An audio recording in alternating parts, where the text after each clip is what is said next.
مذہب مذہب گویا کشت اغراض ہے جسے اغراض کے تحت بویا اور سینچا جاتا ہے۔ بعض اسے حصول جنت کی امید میں پروان چڑھاتے ہیں اور بعض عذاب جہنم کے ڈر سے۔ دونوں گروہ فریب خوردہ ہیں۔ اگر یوم حساب کا خوف نہ ہوتا لوگ خدا کی پرستش کبھی نہ کرتے، اور ثواب کی خواہش نہ ہوتی تو وہ کفر ہی کی راہ اختیار کرتے۔ گویا مذہب ان کی تاجرانہ زندگی کا محور ہے۔ اس سے غفلت خسارے کے مترادف ہے اور وابستگی منفت کی ضامن ہے۔ بیاباں میں ضعیف الاعتقادی ہے اور نہ پر اسرار کفر۔ نغمہ سرا طیور صداقت، سعادت اور ملامت کا پرچار نہیں کرتے۔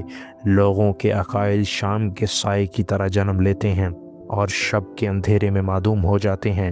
طٰہٰ اور مسیح کے بعد کوئی مذہب طلوع نہیں ہوا کہ جس سے فروزاں ہوا سارا جہاں۔ لا نئے مجد اور نغمہ زن ہو کہ نغمہ بہترین عبادت ہے، اور نئے کی فریاد آج اور کل کی اسیر نہیں۔